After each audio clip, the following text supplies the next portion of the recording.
Welcome back. We're going to start our segment on operator splitting and duality, and we're going to start from the beginning, talking about the Fenchel dual. So our setting here is we have our function that's from Rn to R, convex. So what have we learned about convex functions? So the gradient of f, we've seen this in a number of different contexts, but the gradient of f evaluated at a particular point is just a map from Rn to Rn. Again, if you evaluate the gradient at a particular point, you get a vector. So it gives you this mapping from n dimensions to n dimensions. And we know that it's monotone.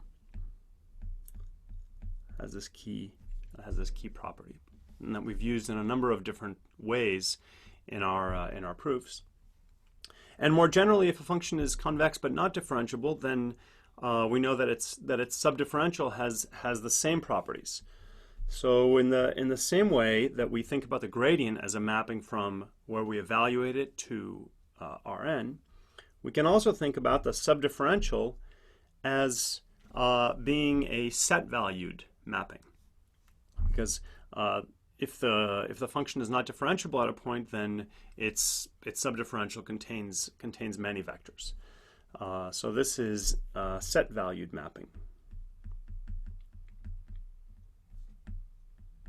And we've also seen that a basic characterization of convexity is if this subdifferential is monotone.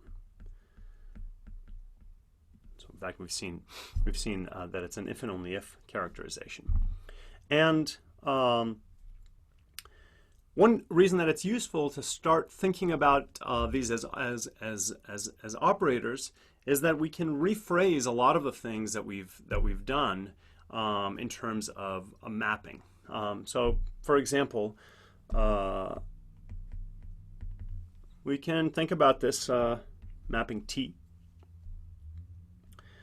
that maps from Rn to Rn,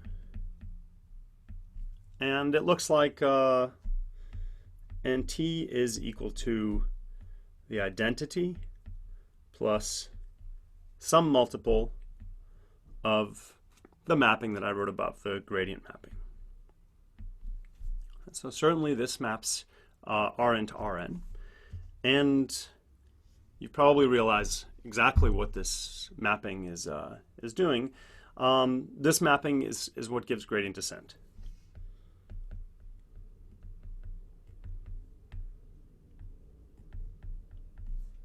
So x maps to Tx. And so we can rephrase what gradient descent is doing and how gradient descent searches for an optimal solution as trying to find a fixed point of this operator T. And there's a lot that's known about fixed points, and we're going to leverage a lot of those results. So for example, we know that an operator has a fixed point if it's contractive. So we can start looking at whether this operator T has contraction properties. And we can rephrase all of our convergence results. In particular, if we have strong convexity and smoothness, we can rephrase our linear convergence results as going through contraction property of T and showing that T is going to be a strict contraction in that setting. Again, of course, for lambda properly chosen. We're going to look at this will be our perspective going forward, and this is just showing that in some ways we're able to re-express everything that we've done, or many of the things that we've done in this language. But for the meantime, I want to ask a basic question. If we have a map from Rn to Rn, it's very natural to ask for the inverse. What about the inverse?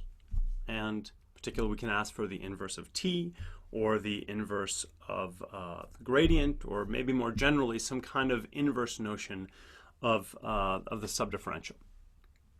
So this is going to be kind of our starting point today, and now we need to go back and start thinking about this more carefully in order to get to this Fenchel, the concept of a Fenchel dual. But let's actually just start with a simple example. So let's write this simplest but still interesting function. Let's write a quadratic function. So again, the question that I want to build up to is I have a function from Rn to R. Therefore, its gradient is a mapping from Rn to Rn, and we can ask for its inverse. So let's just compute its inverse by looking at a quadratic. So for f, a convex quadratic, and let's say a strongly convex quadratic,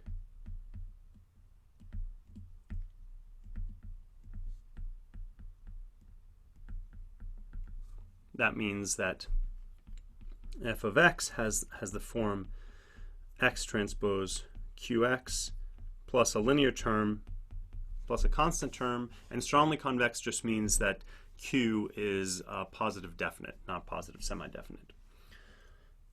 So then we can compute its gradient. This is just equal to qx plus q. So now we can compute its inverse. So if so we can compute the inverse mapping. And indeed, this is a simple exercise. So I can write that the inverse mapping evaluated at a point y is just equal to q inverse of y minus q. And you can check that if you plug in gradient of f of x for y, you're going to just get back x. Okay, so this is simple enough. Where we're building towards is understanding what can we say more generally. What is the inverse of the gradient in a more general way?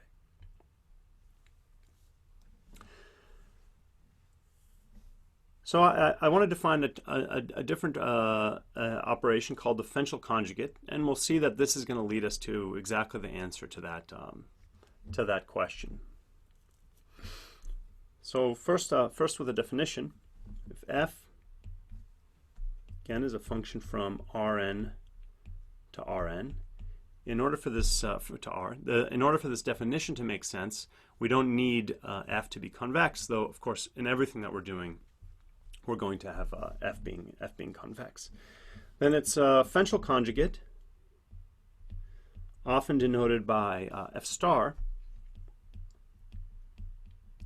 is defined as the supremum over x in Rn, or equivalently x wherever f is finite, of y transpose x minus f of x. Since I'm subtracting f of x, the restriction to x being in the domain of f is natural, because we would never choose a value where f is infinite. So note that this definition makes sense. It may take it's possible that it could take infinite values, and we'll see some examples. Even with f of x always being taking real values, it's possible that this takes infinite values. One of the things that it immediately implies is what's known as Fenchel's inequality. So Fenchel's inequality says that f of x plus f star of y is greater than or equal to f transpose x, and this is true for any value of x and for any value of y. And you can really see this right away from what's written above, because f star of y is defined as a supremum of y transpose x minus f of x, which means that f transpose y, just write this out, sorry, I said transpose, I meant f star of y. The Fenchel transform of f evaluated at y is defined as the supremum. Let me use a different letter here, z, of y transpose z minus f of z, and the supremum is certainly greater than or equal to the value to this function evaluated at any particular point. So it's greater than y transpose x minus f of x, and that's the above inequality. Okay, major things we're defining: Fenchel conjugate, generally defined for all functions. We're going to be studying its properties, and then this is an immediate consequence, but actually, even though so simple, it will be useful. Fenchel's inequality. It's useful to see a few examples of this. Let's just start off with that same quadratic whose inverse we computed, or the inverse of the gradient that we computed a couple slides ago. F of x is equal to 1/2 x transpose qx plus q transpose x plus c. So let's plug this right into the definition we wrote. F star of y is, again, by definition, equal to the supremum of all x of y transpose x minus the function, minus 1/2 x transpose qx minus q transpose x minus c. We need to find x. This is a maximization problem. It's a linear term minus convex, so overall it's concave. So we know what to do. We just take the derivative, set it equal to 0. So I'm going to find the optimal x by just taking the derivative and setting it equal to 0, which means I've got y minus qx minus q is equal to 0. And solving this, I find that x is equal to q inverse of y minus q. I can just plug this right back in and find out what f star of y is. So f star of y is equal to, I no longer have this sup because I actually found the supremizing x. So I just plug in, and you'll find once you plug this in that this is equal to 1/2 of y minus q transpose times q inverse times y minus q. I just plugged in this x into the above expression. So note, by the way, that we recover something interesting. What happens if you take the gradient of f star? Of course, with respect to y. The gradient of f star is exactly what we computed on the previous page. So at least we have an example where the gradient of this Fenchel transform is exactly equal to the inverse of the gradient of f.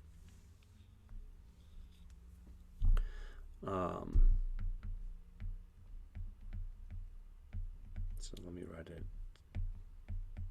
just like this. I'll leave as an exercise to you, how do we modify this if the inverse doesn't exist? So what happens if q is just positive semi-definite?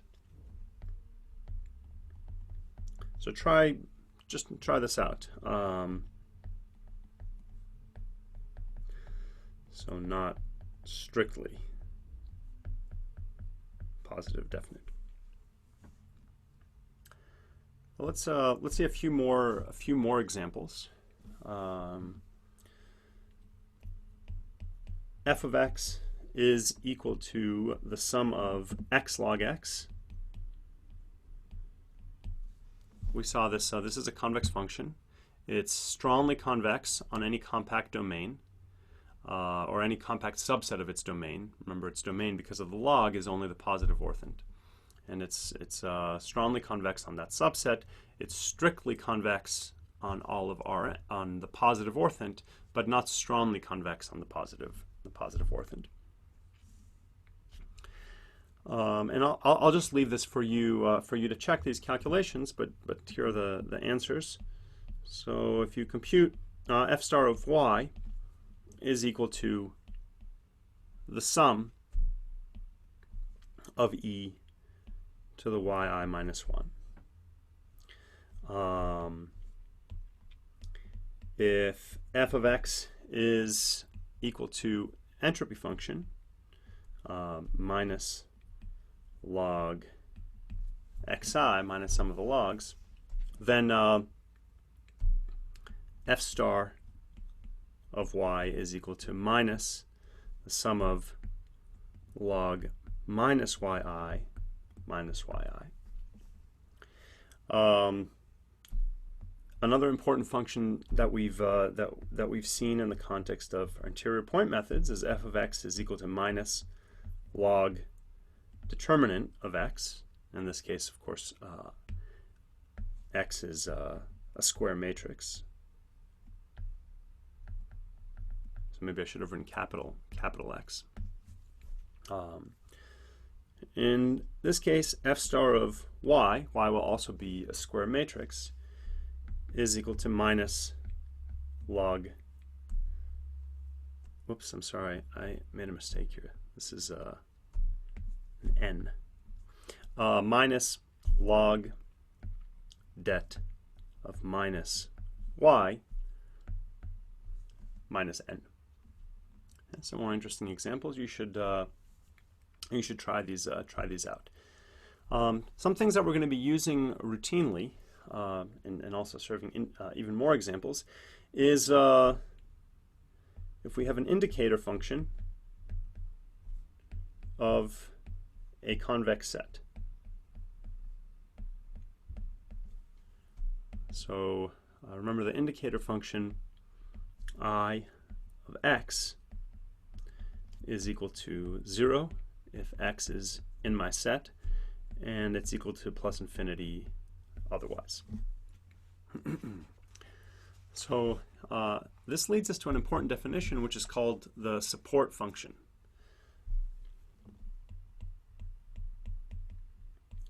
And especially in convex analysis, the support function is routinely used. And it's defined as follows. The support function of a convex set, or of any set x, evaluated at a point y, is defined as the supremum of y transpose x subject to x in x. So this should remind you, it should be reminiscent of the definition of a dual norm. So let's in fact let's have a look at what happens and what the relationship is between the support function and the indicator of the unit ball of a norm.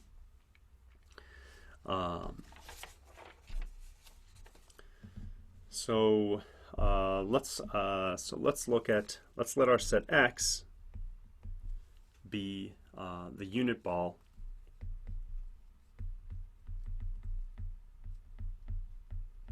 of a norm. So in other words, it's all x with x less than or equal to 1. So this doesn't have to be the dual norm.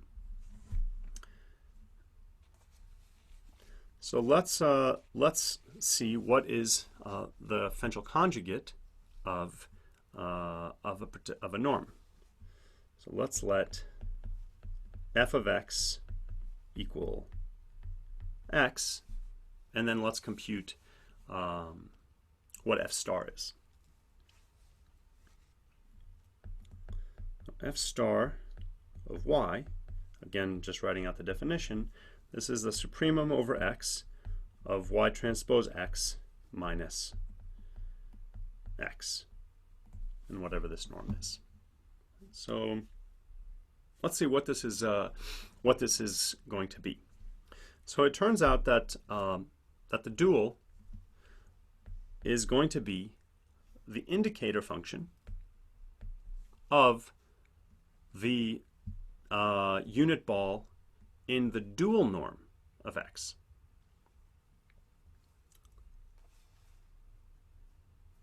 So this is going to be, how am I going to write this? I guess I should, let me revise my notation here. So I'll write B for unit ball, and I'll put the norm. So this would be the indicator function of the unit ball, but in the dual norm that we had before. So let's check why this how this works out. So recall that the dual norm of y is by definition the supremum of x transpose y, subject to x being less than 1 in the original norm. So if the dual norm,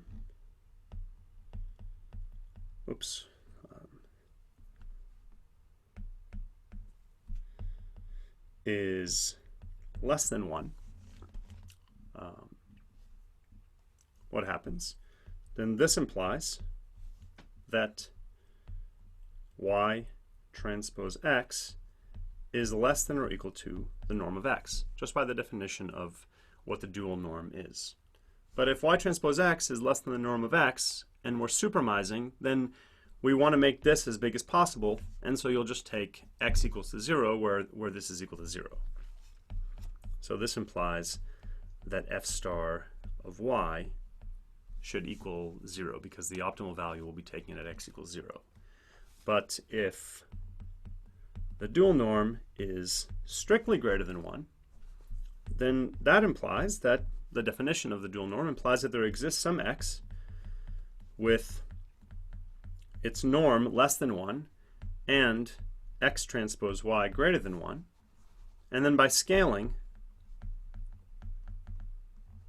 we can see that f star of y indeed will be equal to plus infinity.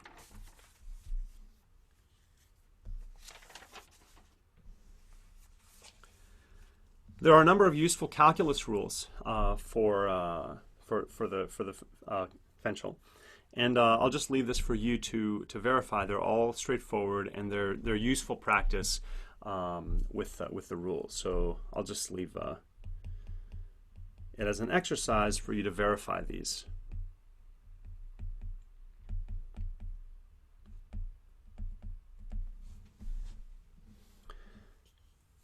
If I have the sum of two functions that have the specific form, so let's suppose that f of x1 and x2 decomposes as f1 of x1 plus f2 of x2. So you have a function that decomposes on its coordinates. Then the Fenchel conjugate also has the same form. So that's equal to f1 star of y1 plus f2 Fenchel conjugate of y2. Multiplication. If I have a function f of x and I look at the function that is a scaling, then its Fenchel conjugate is equal to a times f star of y divided by a. And similarly, if I have a times f of x divided by a, and I look at its Fenchel conjugate, this is equal to a times f star of y. We can also look at composition of functions and see how it and see what happens when under various composition rules. So if I have the addition of a function with a linear function, f of x plus a transpose x plus b, the conjugate of that is equal to f star of y minus a minus b. The Fenchel conjugate of translation, f of x minus b, is equal to b transpose y plus f star of y. Again, these are easy to check, but we're going to see that these are going to be quite useful in how we're going to apply them to derive dual optimization algorithms. And then if I compose f with an affine map, a linear map, f of ax, the dual of this. So note I'm being careful with my parentheses. I don't want to write f star of ax because that's f star applied to ax. But now I'm looking at a function g of x that's equal to f of ax, and looking at the conjugate of that. This is equal to f star of the transpose of the inverse, which I'll just abbreviate by minus transpose, times y. And then another interesting operation, which we're going to see in a number of different ways, relates to something called infemal convolution.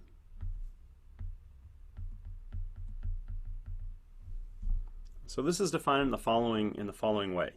So if we're given two functions, g and h,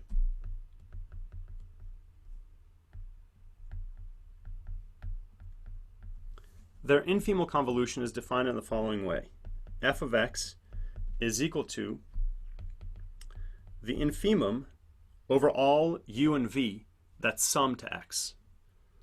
So over all u and v that satisfy u plus v is equal to x of g of x, g of u plus h of v.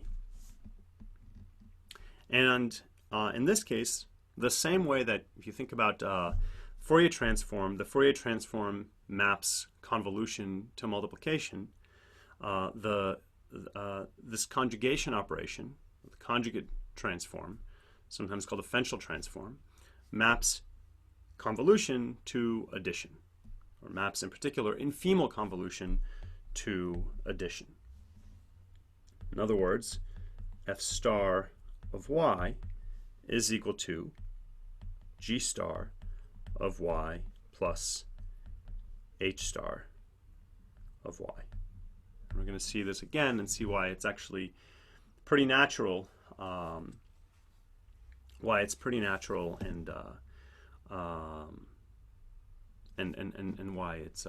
And why it's useful.